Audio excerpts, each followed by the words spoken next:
I'm here with Dilhan and Fernando, and you're going to show me how to brew the perfect cup of tea. It'll be a pleasure. The most important thing about tea is to make sure it's fresh, because fresh tea, rich in antioxidants, rich in flavor. You must remember that tea is 99% water, so you need good water. In Sweden, you don't have a problem, but in places where you have calcium, chlorine, fluoride in the water, you need to use an activated carbon filter.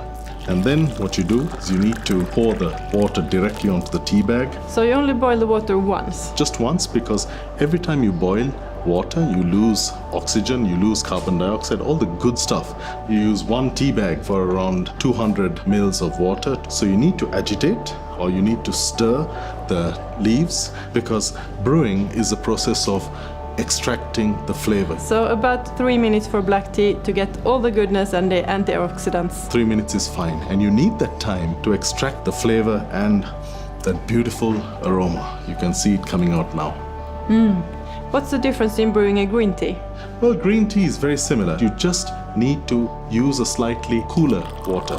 Green tea is a lot softer, so it's more delicate, and a lot of the flavor is volatile, so you need to make sure that the water is a little bit cooler. And now in the 3 minutes, our black tea is ready. Then remove the tea bag, and you've got a nice tea that's bright and bold. You can tell by the color as well that it's... Absolutely.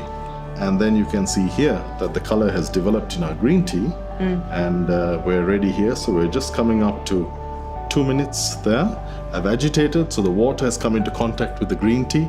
It's extracted all the goodness, and your tea is ready to enjoy. Dilhan, thank you so much for showing me how to brew the perfect cup of tea.